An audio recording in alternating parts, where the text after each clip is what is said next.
자, 우리 옆에 분들하고 인사합시다. 당신을 보니까 힘이 솟습니다.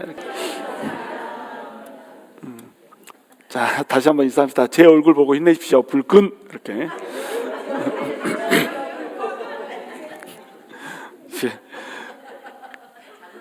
오늘 아무것도 기억 안 하고 불끈만 기억하고 가면 안 되는데.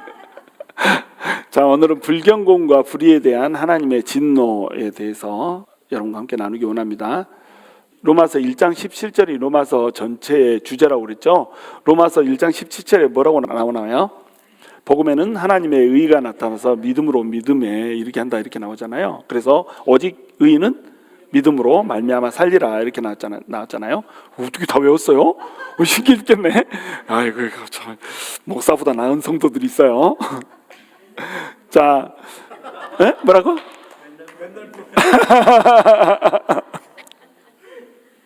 자, 복음을 사도 바울이 부끄러워하지 않는다고 그래요. 복음을 부끄러워하지 않는 이유는 뭐라고 그랬어요? 복음이 모든 믿는 자에게 구원을 주시는 하나님의 능력이 되기 때문이라고 그랬죠. 근데 자, 구원을 준다 이 말은 무슨 뜻이에요? 우리 인간이 구원을 필요로 한다 이런 뜻이잖아요. 인간이 구원을 필요로 하니까 구원을 주는 하나님의 능력이 필요한 겁니다. 그러니까 이 복음이라고 하는 것이 복음이 되는 거예요. 그런데 구원을 주시는 하나님의 능력이 되는 이유가 뭐라고요? 하나님의 의가 나타나서 하나님의 의를 필요로 하는 사람한테 그냥 줘버린단 말이죠. 그러니까 이 사람들은 의가 있어요, 없어요? 의가 없다는 겁니다. 전부 다 불의하다는 거죠. 불의한 사람은 죄를 다 지었기 때문에 죄의 삭시 뭐예요? 사망이다. 전부 다 죽을 수밖에 없단 말이에요. 다 죽음을 맞이해야 되는 존재. 이런 존재들한테 하나님께서 하나님이 예비하신 의를, 그리고 하나님이 옳다라고 생각하는 이 하나님이 인정하는 의를 어떻게 해버린다고요? 공짜로 그냥 줘버린다는 겁니다. 이것이 어떻게 됐다고요? 나타났다고요. 계시됐다고요. 이것을 줘버리니까 이게 복음이 된다는 거예요. 이것이 로마서 1장 17절이고 이 로마서 전체에 뭐라고 그랬어요?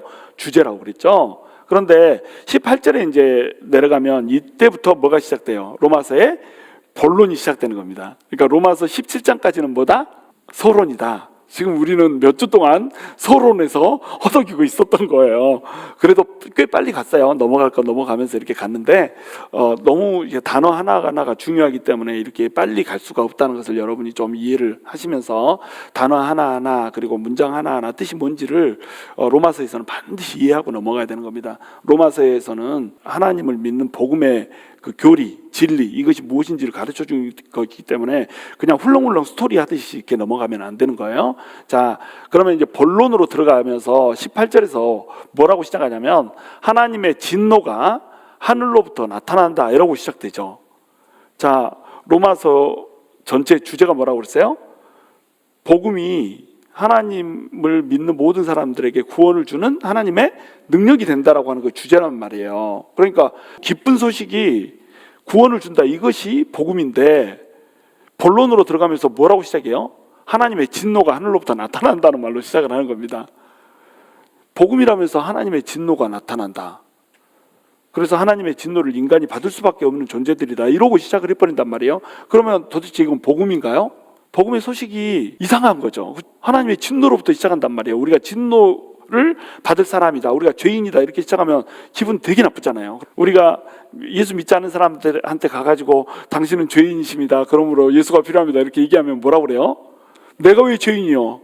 나는 감옥에 갈 만한 어떤 죄도 짓지 않았고 뭐 이런 식으로 자기가 의인이라고 얘기하잖아요.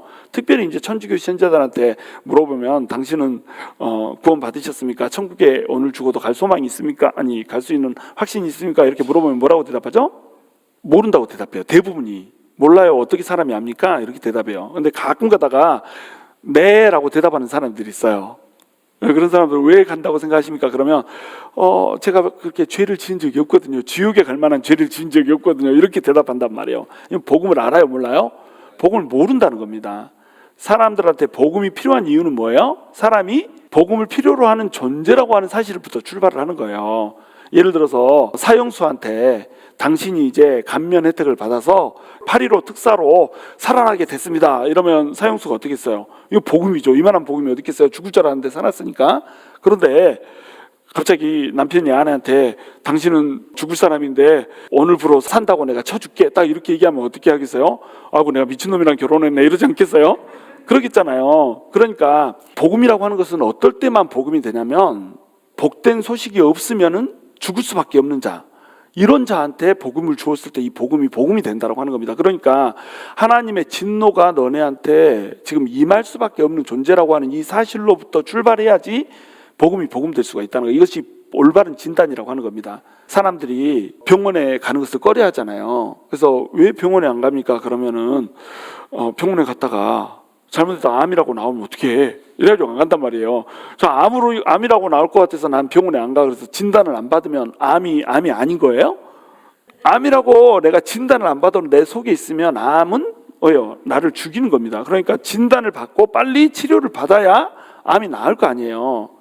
우리가 어떤 존재라고 하는 사실을 알아야 되는 겁니다. 우리가 죄인이라고 하는 사실을 명확히 알아야, 그러면 죄인이고 죄의 삭은 사망이니까 나는 죽을 수밖에 없는 사형수인데 내가 어떻게 해야 구원받을 수 있을까? 이걸 알아야 된단 말이에요. 그래서 이것을 가르쳐 주는 걸로 먼저 시작을 하는 겁니다. 그래서 하나님의 진노가 하늘로부터 나타나는 존재, 그 존재가 우리라는 말로 시작을 하는 거예요. 근데 하나님의 진노가 누구한테 나타난다고 그래요?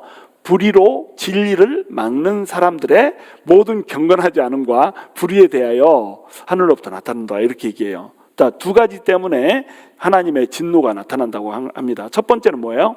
모든 불경건한 것, 경건하지 않은 것. 두 번째는 뭐예요?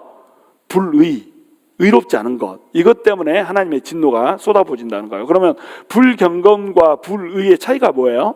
불경건은 하나님에 대한 거예요. 불의는 사람에 대한 거예요. 그러니까 불경건은 뭐냐면 하나님을 인정하지 않는 겁니다. 하나님이 존재하시는데 하나님이 존재하지 않는다고 믿는다거나, 하나님이 이 세상을 다 주도하고 주관하고 계시는데 하나님이 주관자라고 하는 사실을 부인하거나, 하나님께 우리가 영화롭게 하고 하나님을 영광을 돌려야 되는데 하나님의 영광을 위해서 살지 못하는 이 모든 것들을 뭐라고 불러요? 불경건하다고 부르는 거예요. 그러면 이 불경건한 것 때문에 뭐가 나타날까요? 불의한 것이 나타나는 겁니다. 불의는 사람들에 대해서 악을 행하는 게 불의예요. 의롭지 않은 것이 불의잖아요. 그러니까 이제 여기서 얘기하는 불의는 그런 거라고 합니다. 죄를 짓는 것들. 그러니까 경건하지 않은 것은 뭐라고요? 불경건한 것은 하나님을 알지 못하는 것, 하나님을 마음속에 두지 않는 것. 28절에 표현된 표현에 의하면 하나님을 마음에 두지 않는 것, 이것이 뭐예요? 불경건이에요. 그러면 하나님을 마음에 두지 않으면 사람이 어떻게 된다? 불의하게 된다는 거예요. 의롭지 않게 된다는 겁니다. 세상이 점점 이제 불의해지는 것을 우리가 유행가 가사나 막 이런 거 보면 느낄 수가 있어요. 옛날에는 예를 들어서 유행가 가사에 뭐 이별을 하게 되면 어땠죠? 굉장히 이렇게 막 신파적으로 노래를 불렀잖아요. 어차피 떠날 사람을 붙잡을 수 있나 막 이러면서 아무런 말도 하지 말아요, 날 두고 갈 거면, 막 이런 식으로 가사가 하면서 막 시련의 아픔을 마음속으로 아파하면서 얘기하는 이런 가사였잖아요. 근데 요즘에는 구름 한 점 없는 예쁜 날씨에 꽃향기만 남기고 갔단다 막 이러면서, 옛날에는 막 이러면서 이 노래를 불렀거든요. 지금은 어때요? 춤을 추면서 이별 노래를 불러요. 구름 한 점 없는 예쁜 날 꽃향기만 남기고 갔단다 막 이러면서 또 막 이렇게 하면서 궁뎅이 삐쩍거리면서 이렇게 하면서 노래를 한단 말이에요. 아니 이거 꽃향기만 남기고 갔다면서요. 너무너무 좋았었는데 헤어진다면서요. 근데 어떻게 엉덩이를 흔들면서 이거 하면서 노래를 불러요? 가려면 그냥 가지고 꽃향기는 왜 남기고 가? 생각나게. 헤어지는데 그냥 바이바이. 너무 쿨. 이것을 요즘에는 어떻게 생각해요? 이별하는 것 자체를 쿨하다고 생각하는 거예요. 괜찮다고 생각하는 겁니다. 볼 거 다 봐놓고. 요즘은 이게 이런 성적으로 완벽하게 타락했잖아요. 좀 이따 이제 다루겠지만, 하나님을 마음에 두지 않는 것에 가장 큰 타락 중에 하나가 뭐냐면 성적 타락이거든요. 예전에는 아파했단 말이죠. 지금은 아파하지 않아요. 그냥 너 떠나면 새로운 거 만나면 되지. 만나고 헤어지고 또 만나고, 이게 너무너무 쉬워요. 그냥 죄가 아니야 이건 그냥. 그리고 나서는 심지어는 얘는 그래도 남자하고 만났다가 헤어지고 막 이렇게 하잖아요. 근데 순리대로 남자가 남자 쓰기를 거부하고 남자가 여자 쓰기를 거부하고 남자를 쓰고, 여자가 남자 쓰기를 거부하고 여자를 쓰고 막 이렇게 해놓고도 커밍아웃이라고 그래놓고 막 자랑스럽게 하잖아요. 여러분 한국에서 시위하는 거 보셨어요? 이 사람들 옷 다 벗고 막 하잖아요. 거의 팬티만 입고 나와서 막 하고 그것까지 다 벗고 나와서 막 시위를 해요. 권리를 달라 막 이러면서. 특별법 있잖아요. 왜 그거 통과시켜 달라고 막 옷 벗고 이렇게 한다니까요. 창피한지를 몰라요. 세상이 그렇게 썩어버렸다는 겁니다. 왜 그렇게 썩어간다는 거예요? 하나님을 마음에 안 두니까. 하나님을 마음에 안 두면 불의라고 하는 것이 그 사람을 장악하게 된다는 거예요. 하나님을 마음에 안 두면 모든 선악의 판단이 누구한테서 나오는 건가요? 원래 하나님한테서부터 나오죠. 근데 하나님을 마음에 안 둬버리면 선악의 기준이 누가 돼버려요? 내가 돼버리죠. 내가 선악의 기준이 되는 순간에 어때요? 어떤 사람한테는 구역질 나는 건데 어떤 사람한테는 너무너무 괜찮아. 이렇게 돼버린단 말이에요. 그러니까 시대에 따라서도 선악의 판단이 바뀌죠. 공간에 따라서도 선악의 기준이 바뀌어버리죠. 하나님을 마음에 안 둬버리면 하나님의 눈에 보기에 사람들은 전부 다 불이해질 수밖에 없다는 겁니다. 바로 이 불경건, 하나님을 마음에 두지 않고 하나님을 영화롭게도 하지 않으며 하나님께 감사하지도 않는 요거 때문에 하나님의 진노가 나타나고, 또 이런 상태의 인간은, 불경건한 상태의 인간은 무조건 불의할 수밖에 없기 때문에 이러한 사람들한테 하나님의 진노가 나타난다라고 하는 거예요. 그런데 진노가 불의로 진리를 막는 사람들의 모든 경건하지 않음, 이렇게 나왔죠. 모든 경건하지 않은 거, 그러니까 불경건함과 불의는 왜 나타나요? 불의로 진리를 막아버리기 때문에 나타난다는 겁니다. 그러면 여기서 진리는 뭘까요? 하나님을 아는 것을 진리라고 그래요. 하나님을 아는 지식, 이걸 진리라고 하는 겁니다. 또 하나님을 알았으면 이제 하나님을 어떻게 해야 되는 거예요? 영광 받기에 합당하신 유일한 분이기 때문에 하나님을 영화롭게 해야 되는 거예요. 그리고 하나님께 뭘 해야 돼요? 감사해야 되는 거죠. 하나님을 아는 지식이 진리라고 한다면 하나님은 어떤 분이시죠? 이 세상을 창조한 분이시잖아요. 이 세상을 창조했으니까 이 세상을 만드신 분이 당연히 이 세상의 주인이죠. 그러니까 창조주가 되는 거예요. 그리고 그 만드신 주인이 이 세상을 어떻게 하고 있어요? 돌리고 있어요. 이걸 역사주라고 부르는 거예요. 그분이 불의한 사람들, 불경건한 사람을 복음으로 건져내요. 이것을 구원주라고 부르는 겁니다. 그리고 그렇지 못한 사람, 끝까지 하나님을 거부하는 사람들은 어떻게 해요? 심판하는 거예요. 그래서 심판주라고 부르는 거예요. 근데 이 예수님이 나중에 결국 심판하러 오시는데, 심판하러 오시는 그 주님을 이제 뭐라고 불러요? 재림주, 이렇게 부르는 거예요. 그러니까 우리 주님은 창조 주면서, 역사 주면서, 심판 주면서, 구원 주면서, 재림 주고, 이런 분이 우리 주님이란 말이에요. 왜냐하면 우리 이 세상을 창조하신 이 세상의 주인이기 때문에. 이것이 진리란 말이에요. 그러면 이 진리, 하나님이 이 세상을 모두 창조하셨고 하나님이 이 세상의 모든 것의 주인이시고 운행하시는 분이시기 때문에, 그리고 모든 것을 공급하시는 분이시기 때문에 하나님을 찬양해야 되고 하나님을 영화롭게 해야 되고 하나님을 영광 돌려야 되고 또 감사해야 되고 이렇게 하는데, 이렇게 하지 않는 이유가 뭐라는 거예요? 진리를 막는 이유. 이 이유가 뭐라는 거죠? 바로 불의 때문에 그렇다는 겁니다. 불의로 진리를 가로막는단 말이에요. 자, 비진리로 진리를 가로막는 게 아니라 불의로 진리를 가로막는다고 이렇게 표현한 이유가 뭘까요? 인간들한테 하나님을 믿지 않는 목적이 있다는 겁니다. 이 목적이 뭐냐면 불의라고 하는 거예요.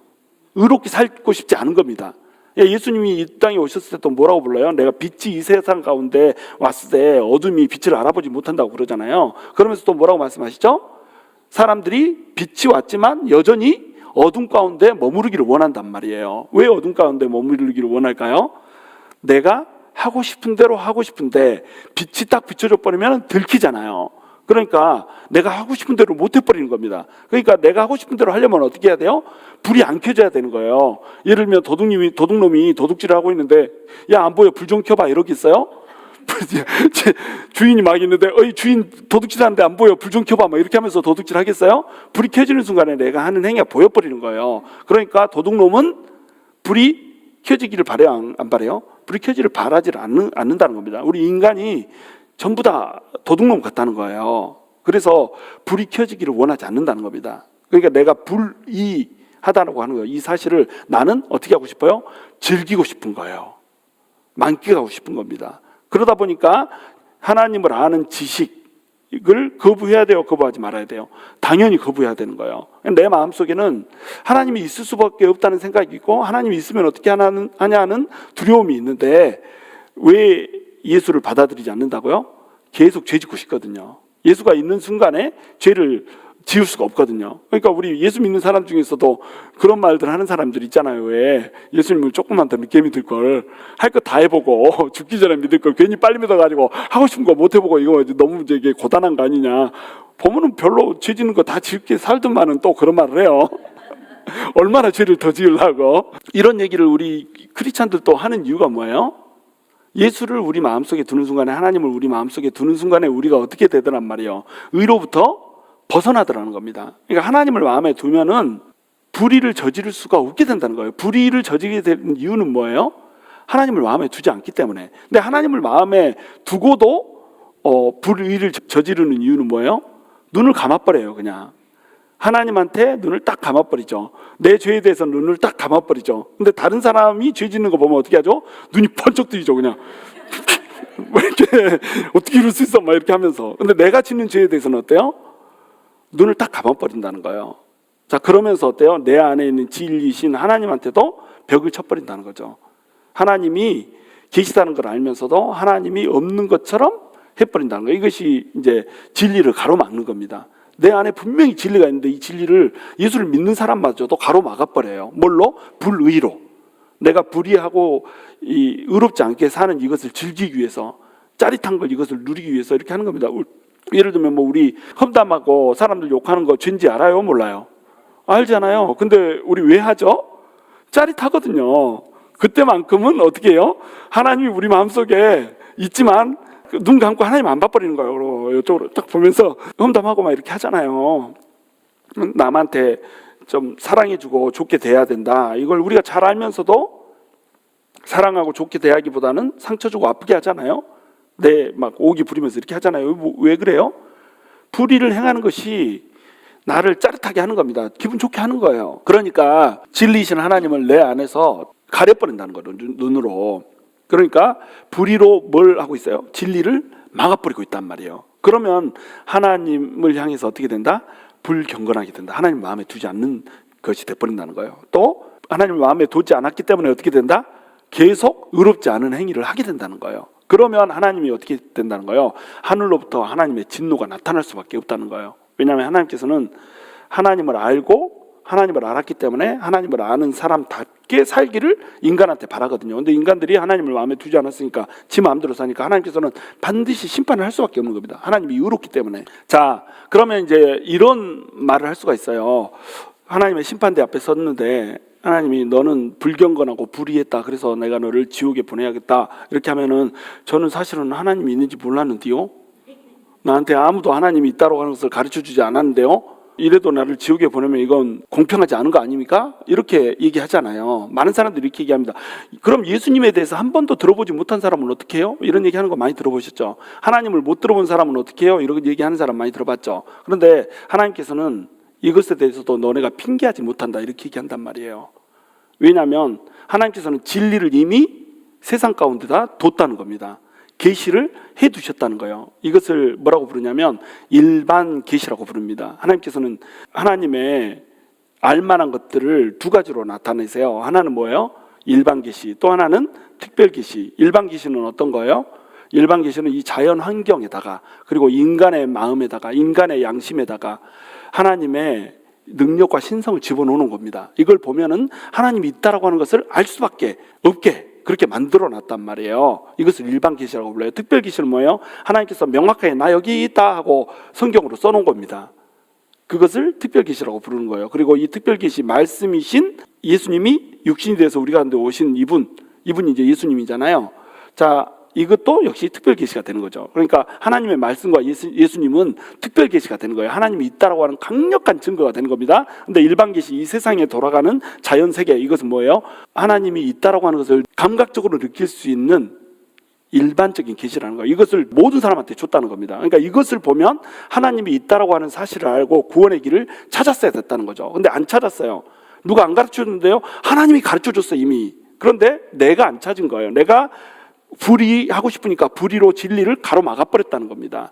이는 하나님을 알만한 것이 그들 속에 보임이라. 하나님께서 이를 그들에게 보이셨느니라 이렇게 얘기하죠. 이 보이셨느니라 이게 계시하셨다는 뜻이에요. 하나님께서 일반 계시로 나타내셨다는 거죠. 20절에 보시면 창세로부터 그의 보이지 않느냐는 것들 곧 그의 영원하신 능력과 신성이 그가 만드신 만물에 분명히 보여 알려졌나니 그러므로 그들이 핑계하지 못할지니라. 사람들이 핑계치 못하게 하나님께서 하나님을 알만한 것을 자연세계에다가 그리고 인간의 마음에다가 인간의 양심에다가 심어 놔버렸다는 거예요. 그래서 이 자연세계를 보면 하나님이 있다라고 하는 사실을 부정할 수가 없어요. 이 자연이 얼마나 오묘하고 질서 있게 돌아갑니까? 질서라고 하는 것은 오직 질서를 부여하는 사람에 의해서만 나타날 수가 있는 거예요. 이 세상은 질서를 부여하는 자가 없으면 혼란스럽고 혼돈스러울 수밖에 없어요.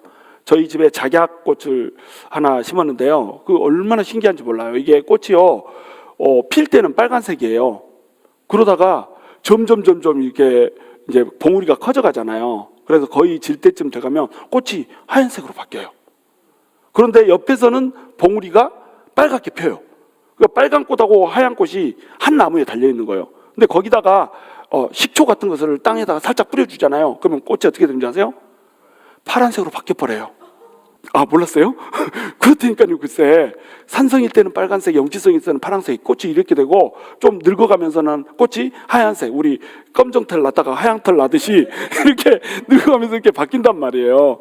자, 그런데 이것을 우리는 신기하다 하고 보지만 이 안에 뭐가 들어있어요? DNA가 들어요. DNA가 정보가 들어있다는 거예요. 유전 정보가. 그래서 그 유전 정보가 어떤 조건에 따라서 어떻게 발현되느냐에 따라서 색깔이 바뀌어버린다니까요. 단풍나무가 녹색이었다가 가을이 되면 빨간색으로 바뀌고, 이런 것을 어떻게 조절할까요? 바로 유전자라고 하는 것이 조절하는 겁니다. 그럼 유전자는 뭐예요? 정보라는 거예요. 정보는 의식 활동에 의해서 주어지잖아요. 의식 활동이 없이 정보라는 건 있을 수가 없어요. 예를 들어서 해변가에서 파도가 쳤다가 빠져나가는데 해변가에 I love you, my wife 이렇게 딱 써졌다, 이렇게 주장하는 사람이 있으면 이 사람 어떻게 해야 되죠? 보내야 돼, 병원에. 그렇잖아요. 파도가 왔다가 갔는데 어떻게 I love you가 써져요? I love you가 써졌다, 이건 뭐예요? 정보잖아요. 정보는 뭐의 결과라고요? 의식 활동의 결과라는 겁니다. 근데 DNA에는 뭐가 들어있다고요? 의식 활동이 들어있다니까요. 의식 활동이 들어있으면 이 DNA는 누구의 의식이에요? 하나님의 의식인 겁니다. 하나님의 의식을 넣어놓은 거예요. 우리 인간을 봐보세요. 인간이 어떻게 해서 이 인간이 생겨나요?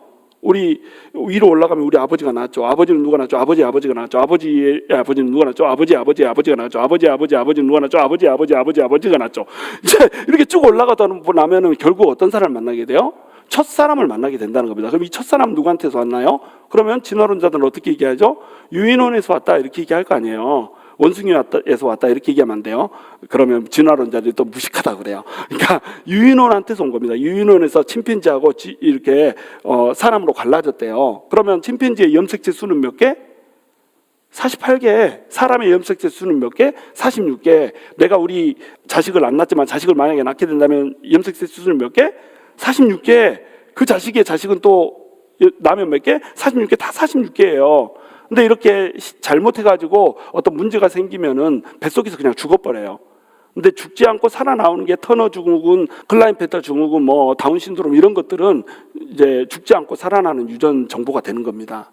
그래서 이런 사람들이 태어나면은 이런 사람들은 약간의 이제 장애를 갖고 태어나게 되는 거예요. 그래서 염색체가 숫자가 바뀌면서 더 정보가 쌓이고 누적돼가지고 좋은 결과를, 예를 들어서 그러니까 이 베니피셜 뮤테이션이 일어난 적이 과학의 역사상 단 한 번도 없어요.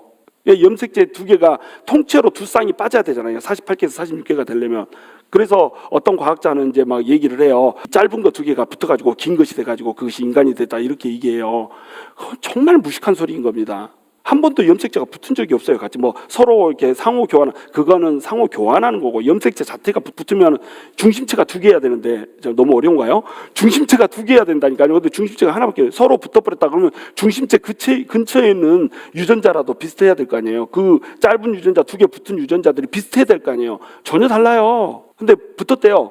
그렇다고 쳐줍시다. 그렇다고 쳐줘도 무슨 문제가 아직 생겼어요? 먼지가 아메바로 됐다면서요. 아메바에서 다 분화했다면서요. 아메바에서 다 분화했으면 염색체 수는 전부 대부분 비슷해야 될 거 아니에요. 어떤 애는 10개고 어떤 애는 46개고 어떤 애는 48개고 어떤 애는 100개짜리도 있어요. 그 엄청난 분화들을 도대체 어떻게 설명할 건데, 뭐 돌연변이에 생겨가지고 한 사람이 그렇게 변이가 나타났다고 생각해 봅시다. 그러면 그 변이는 암컷에서 나타났을까요? 수컷에서 나타났을까요? 암컷 침팬지가 염색체의 변이가 생겨가지고 46개짜리 암컷 여자가 됐다고 생각해 봅시다. 그 여자가 털 달린 원숭이하고 결혼하겠어요? 48개짜리고 결혼해가지고 아기 나면은 그 아기는 염색체가 도대체 몇 개인 거예요? 그러니까 가까운 거리에서 암수가 동시에 돌연변이가 생겨야 되는 겁니다. 암수가 존재한다고 하는 것은 진화론을 거부하는 엄청난 하나님의 증거가 되는 거예요. 암수가 동시에 뮤테이션이 일어나고 암수가 동시에 사랑해가지고 결혼해서 같은 장소에서 살아야 된다니까요. 근데 과학을 한다는 사람들이 진화를 주장하는, 과학자의 60%는 진화론자인 거 아시죠? 40%는 창조론자예요. 자, 40%의 창조론자가 여전히 과학자이면서 창조론을 믿고 있다라고 하는 것은 뭐예요? 과학을 한다고 해서 하나님을 믿지 않아야 된다라고 하는 생각이 틀렸다라고 하는 것을 얘기해 주는 겁니다. 40%는 어마어마한 숫자인 거예요. 하나님을 거부하는 이 세계 속에서 40%의 과학자가 아직도 하나님을 믿고 있다라고 하는 것은 어마어마한 수치인 겁니다. 그래서 염색체 수나 뭐 암수 이런 거나 이런 걸 보면은 이것은 하나님이 인간을 창조할 수밖에 없다라고 하는 것을 반증한단 말이에요. 무기물 덩어리가 이게 우리 유기물이 됐다는 거잖아요. 유기물이 되면서 어떻게 생명이 생겨날 수가 있어요? 어떻게 숨쉬는 사람이 생겨날 수가 있습니까? 어떻게 살아 움직이는 사람이 생겨날 수가 있어요? 무기물들이 모여가지고 어떤 뭐 아미노산이 생겨났다고 합시다. 전기로 지지니까 아미노산이 생겨났다고 막 하는 그런 거, 오페론에 가서 막 이런 거 들어보셨죠? 여러분, 우리 몸속에요, 아미노산이 있는데 아미노산이 왼손잡이가 있고 오른손잡이가 있어요. 근데 우리 몸속에 있는 이 아미노산들은 전부 다 오른손잡이게요, 왼손잡이게요? 다 왼손잡이에요. 다 전부 다 왼손잡이에요. 그런데 이 전기 자극을 줘서 생겨난 아미노산들은 절반이었어요. 근데 왜 왼손잡이들만 모여가지고 몸을 구성해요? 하나님이 디자인했으니까 그렇다는 겁니다. 그래서 리차드 도킨스 같은 이런 사람 있잖아요. 왜 그 이기적인 유전자 쓴 사람, 그 사람은 계획된 것처럼, 디자인된 것처럼 보이는 생명체를 연구하는 것이 과학이다, 이렇게 엉뚱한 소리를 하고 이래, 헛소리 하고 이렇습니다. 디자인되어 있는 것처럼 보이면 디자인되어 있는 것처럼 생각하면 되지, 디자인 안 된 것이라고 생각하고 과학을 해요? 얼마나 어리석은 생각이에요. 그러니까 저는 지금 제일 어리석다고 생각하는 사람이 누구냐면, 생명과학을 공부한다고 하는 과학자가 하나님을 믿지 못하는 사람, 제일 멍청한 사람이라고 생각해요. 아무리 들여다봐도 우연히 생명체가 생겨날 수 있는 확률이 없는 겁니다. 무생물에서 생물이 생겨나지 못해요. 더 획기적인 증거는 뭐냐면, 우리 마음속에 우리 인간의 생명체 속에 뭐가 있다는 거예요? 마음이 있다는 거예요. 마음이. 무기물이 모여서 마음이 생겨날 수 있어요? 마음이라고 하는 의식이 어떻게 무기물에서 생겨납니까? 무정보에서 어떻게 정보가 생겨납니까? 그러니까 하나님을 믿지 못하는 사람은 아무리 똑똑해도 뭐다? 미련하다. 하나님을 믿는 사람은 아무리 미련해도 어떻다? 똑똑하다. 하나님을 마음에 두지 못하면 미련해지는 겁니다. 그러니까 엉뚱한 생각을 하고 정직하지 못하게 되는 거예요. 일단 하나님을 제쳐놓고 생각을 하다 보니까 과학적인 발견을 해도 이 과학적인 발견을 엉뚱한 식으로 해석을 하는 거예요. 옛날에 하버드 대학에 어떤 사람이 연구를 했는데, 이 사람이 진화의 증거를 발견했다는 거예요. 그래서 새한테서 어떤 유전자를 딱 제거를 했더니 그 새가 글쎄 뾰족한 부리가 뭉퉁하게 됐다는 거예요. 그래서 이 파충류로부터 조류가 이렇게 진화했다라고 하는 증거를 발견했다, 이렇게 얘기하는 거예요. 똑똑한 하버드 교수가 세상에 이런 멍청한 결론을 낼 수가 있어요? 아니, 부리를 만드는, 그 뾰족한 부리를 만드는 유전자가 망가지면 당연히 뾰족 안 해지고 뭉퉁해지는 거지. 유전자가 없어지니까 뭉퉁해진 거지. 그 유전자를 뭉퉁한 이 악어 알에다가 집어넣었더니 악어가 태어나면서 부리가 뾰족한 새가 생겨났더라, 이렇게 하면 믿을 수 있죠. 근데 유전자가 없어져 버렸잖아. 그 유전자가 없어지니까 뾰족한 걸 만드는 유전자가 없어지니까 뾰족한 것이 뾰족하게 안 나오고 뭉퉁하게 나왔는데, 그걸 보고 세상에 진화를 발견했다는 거예요. 그걸 또 그림으로 그대로 그려놔요. 알을 까고 나왔는데 악어 알에서 새가 나와. 이렇게 그림을 그려놨단 말이에요. 자, 이렇게 그림 그려놓으면 사람들이 이 그림만 보고 어떻게 생각해요? 어머나, 진화가 맞네, 이렇게 속는다는 겁니다. 이게 속임수죠. 이건 사기꾼이죠. 사기를 치고 있는 거예요. 자, 하나님을 마음에 두지 않으니까 어때요? 억지로 이렇게 밀고 나가는 거예요. 자, 자, 그래서 이 사람들이 능력과 신성이 하나님의 능력과 신성이 자연 만물에 전부 다 기록되어 있는데 이들은 자연 만물에 기록된 신성이 없는 것으로 몰아간단 말이에요. 그래서 마치 자기가 자기 스스로 생겨난 것처럼 이렇게 몰아가 버린다고 하는 겁니다.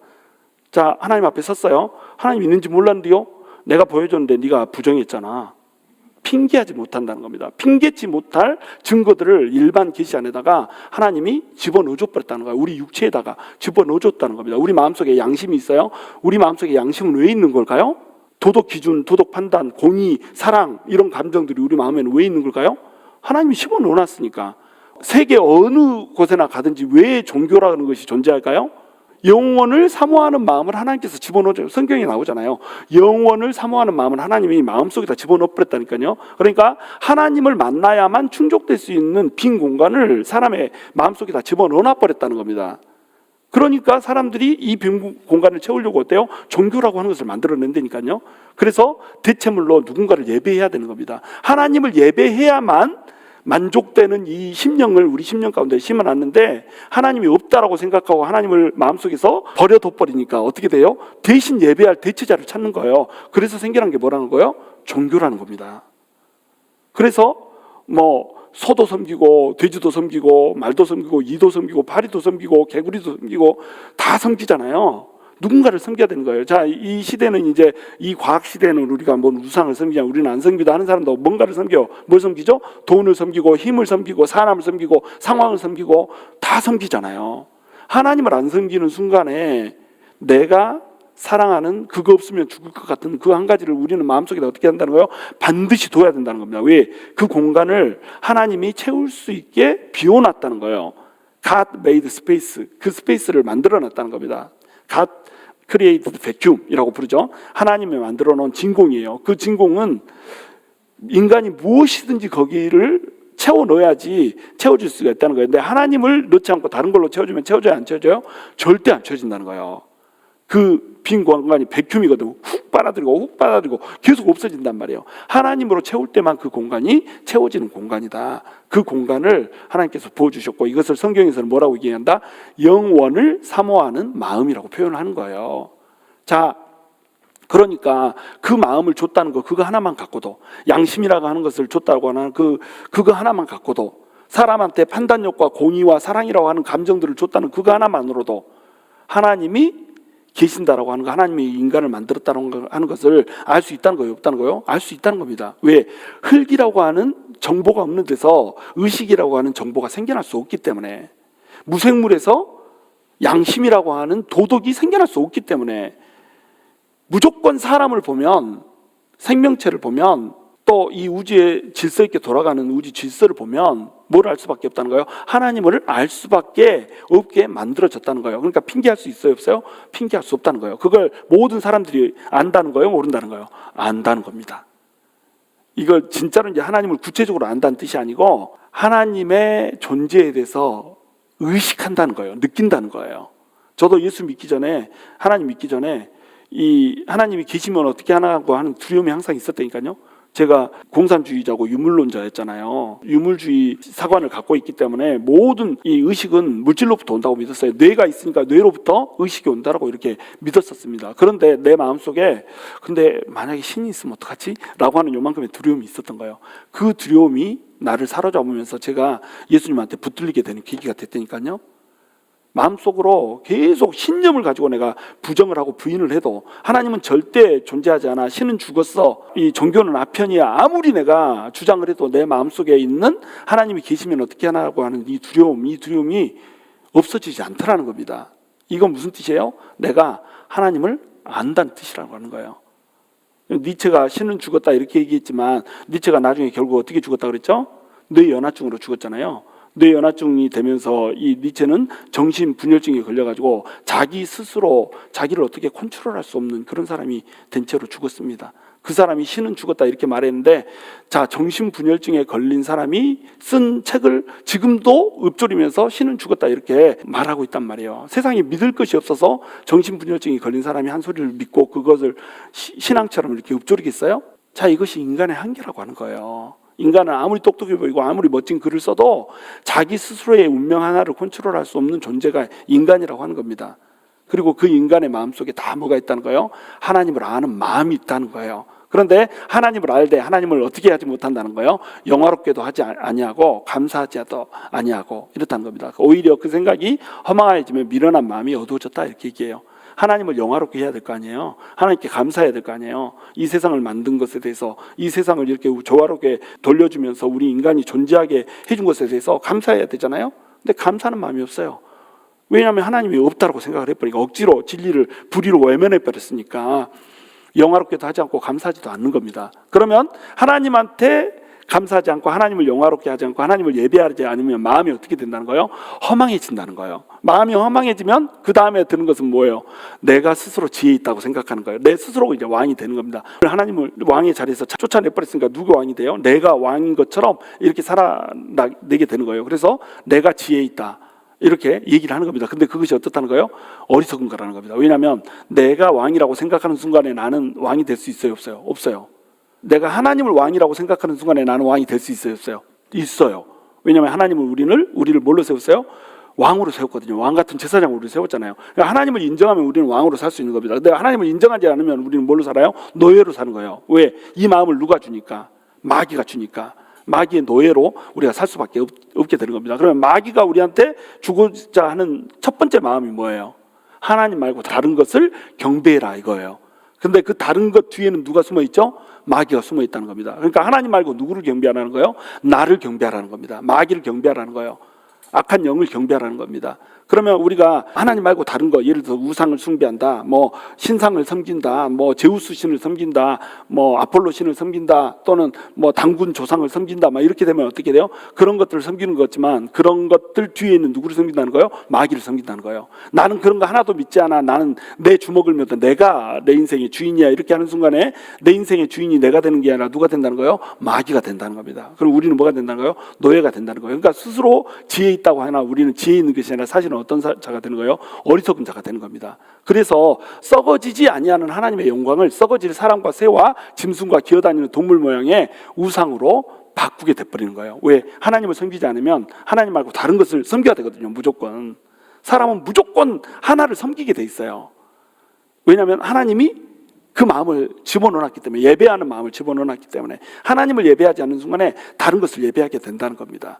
그러니까 인간들이 계속 내가 추구하는 어떤 것을 쫓아서 그렇게 헛된 인생을 살다가 인생이 피폐해지는 거예요. 새와 짐승과 기어다니는 동물 모양의 우상으로 하나님의 영광을 바꿔버렸다는 거예요. 그러니까 하나님이 우상 숭배하는 것을 왜 그렇게 싫어해요? 세상에 소를 보고 황금 송아지를 보고 이게 하나님이라는 거예요. 개구리를 보고 그게 하나님이라는 거예요. 돈을 보고 그게 하나님이라는 거예요. 그러니까 하나님이 어때요? 피조 세계를, 물질 세계를 하나님이 다 창조했는데 피조물 중에서도 인간보다도 더 존귀하지 못한 거, 인간을 가장 존귀한 존재로 세웠잖아요. 근데 인간보다도 더 존귀하지 않은 피조물들을 가지고 인간이 그것을 하나님이라고 부르더라는 겁니다. 그러니까 하나님이 속이 상해요, 안 상해요? 속이 상하죠.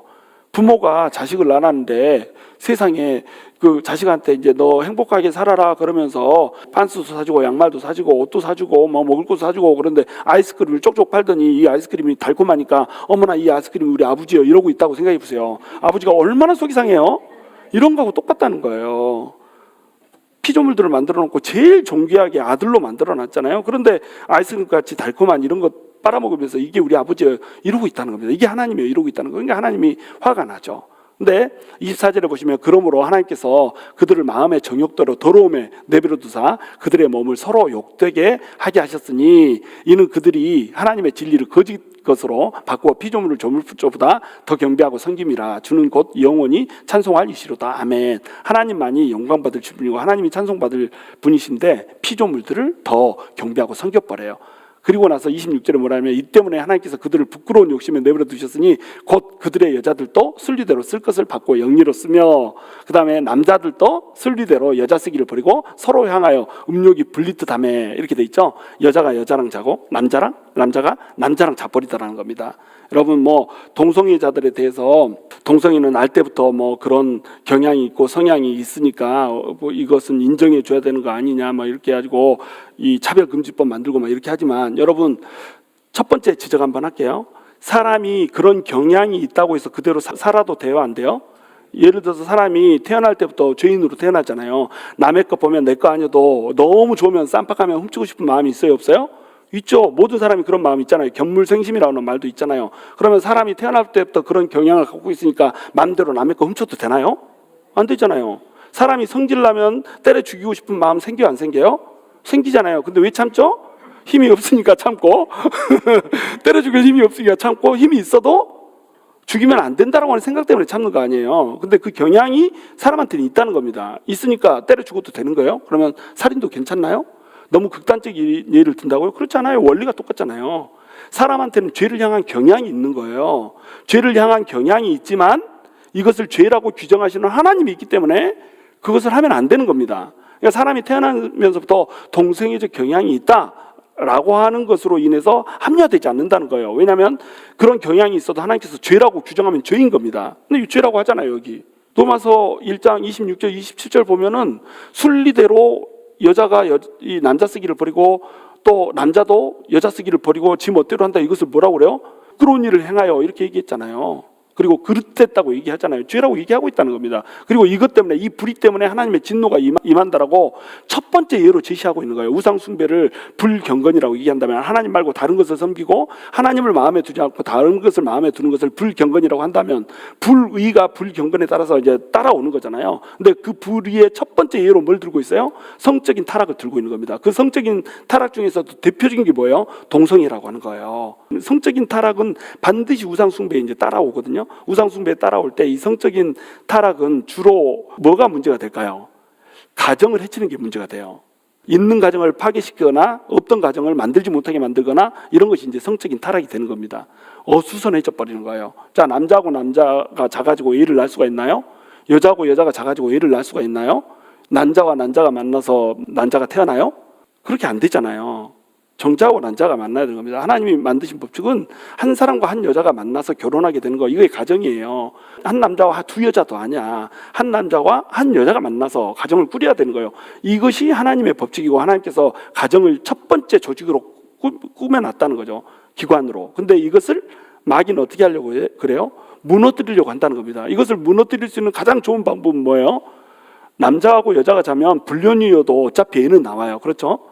불륜이어도 순리대로 남자와 여자가 잤으니까 애는 나온단 말이에요. 구약에도 이런 것들로 해가지고, 이렇게 불륜은 아니지만 한 남자가 내 여자랑 결혼해가지고 12지파가 나와서 이스라엘을 만들잖아요. 글쎄, 그거 옳지 않은 건데, 그 제도 속에서 하나님께서는 그냥 이 순리를 타고 이스라엘 지파 12지파를 만들어낸 겁니다. 그렇죠? 그런데 남자하고 남자가 자서는 애가 나오지를 않아요. 가정이 생겨나지를 않는 겁니다. 그러니까 이것이 치명적인 범죄가 될 수밖에 없는 거예요. 순리대로 하지 않았기 때문에, 하나님이 만들어낸 창조의 법칙을 벗어나 버렸기 때문에 이것은 범죄가 돼버린다고 하는 거예요. 그러나 더구나 이것이 태어나면서부터 그렇게 되는 게 아니에요. 태어나면서 그렇게 되려면 유전자가 있어야 되거든요. 근데 이 동성애에 관련된 유전자는 단 하나도 없어요. 그래서 동성애자들이 리턴해가지고 다시 하나님한테로 회개하는 이런 과정들을 보면, 동성애는 반드시 영적인 그런 세력과 결부가 되어 있다고 하는 것을 발견하게 돼요. 음란의 영이 동성애로 빠지게 하는 겁니다. 변태 성욕으로 음란의 영이, 극에 다르면 음란의 영은 서로 가늠하게 하고 서로 이제 건전하지 않은 부부관계 외에 성을 즐기게 하다가 결국 끝은 어디로 가요? 동성애로 가버리는 거예요. 그러니까 이것에 따라서 이렇게 남자 동성애 가운데 뭐 에이즈가 엄청나게 발생하고, 에이즈 발생하는데 쏟아붓는 국민 세금이 얼마나 많은지 아세요? 그런데 차별금지법 막 이렇게 하고 사람들은 동성애를 인권으로 생각한다는 겁니다. 법이 이제는 동성애를 저처럼 이렇게 설교했다가는 감옥에 잡혀가는 시대가 온다는 거예요. 주례도 막 해줘야 되고 이렇게. 그럼 나는 그때부터는 이제 주례 안 하고, 누구 공식적으로 아무도 주례 안 하고, 하여튼 이렇게 돼버린단 말이에요. 이런 시대가 돼버렸단 말이에요. 그리스도인들은 서로 커밍아웃 못해가지고 나는 예수를 믿는다는 소리 아무도 못하고 있는데, 동성애자들은 어때요?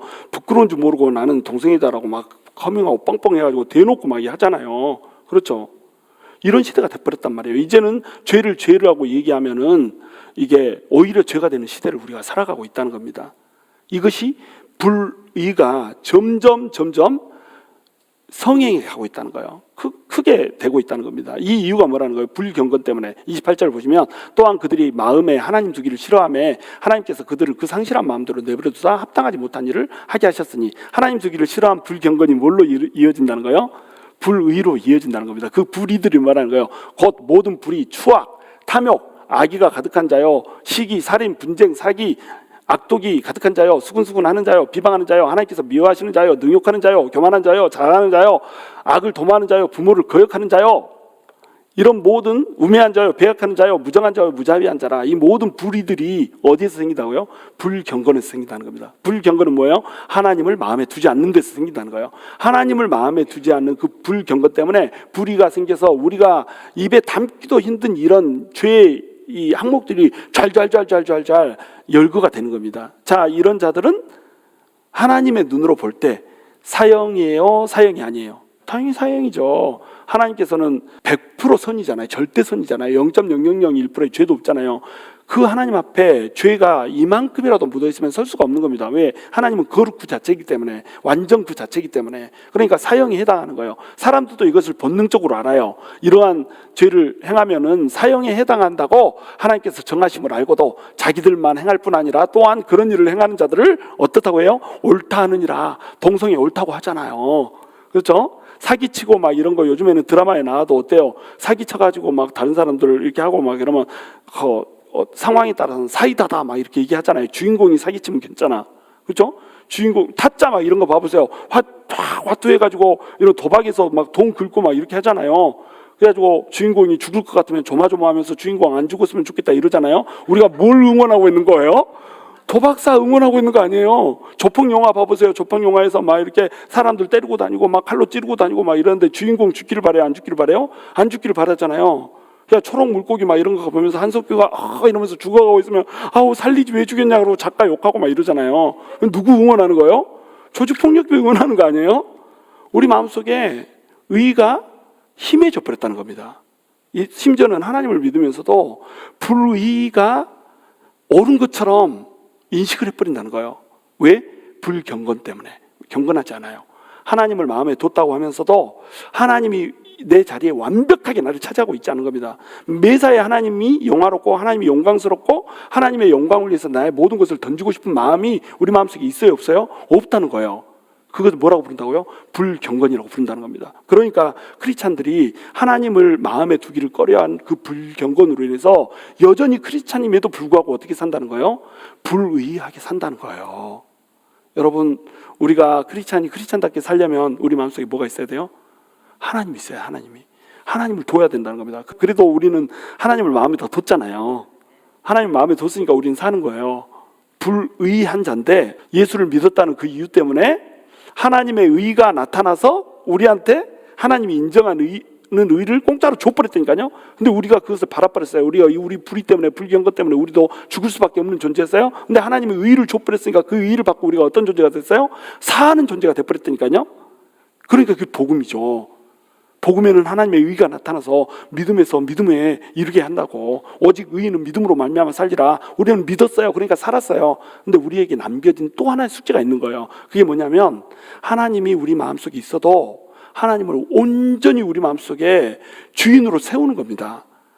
우리 인생의 모든 영역에, 삶의 모든 영역에 하나님을 우리 마음속에 주인으로 채우는 거예요. 그걸 뭐라고 부른다고요? 경건이라고 부르는 겁니다. 하나님을 마음에 두는 것. 예수를 믿었다고 하면서 하나님을 마음속에서 밀어내버린 거, 이거 불경건이니까요. 불경건하면 반드시 이것이 뭘로 이루어진다고요? 불의로 이어진다는 겁니다. 불의로 이어지면 예수님께서는 이것을 참는데, 이 참는 것이 어떤 표현이냐면 계속해서 십자가에서 예수님이 달린다는 걸 의미하는 거예요. 우리가 불경건해가지고 불의를 행하잖아요. 오늘 또 여전히 예수님께서는 십자가에서 나를 위해서 죽고 계셔야 된다니까요. 여러분, 우리니까 하나님이 우리를 오래 참는 자로 만들면 안 되잖아요. 어떤 존재가 돼야 되겠어요? 하나님을 기쁘시게 하는 존재, 하나님을 영화롭게 하는 존재, 이런 존재가 되겠잖아요. 하나님을 영화롭게 하고 감사하는 존재, 방금 나왔듯이 그런 존재가 우리가 돼야 된다는 겁니다. 저와 여러분이 정말로 하나님을 우리 마음속에 깊이 두고 하나님을 경건하게 섬길 뿐만 아니라 의를 행하는 자가 될 수 있게 되기를 주님의 이름으로 축원합니다.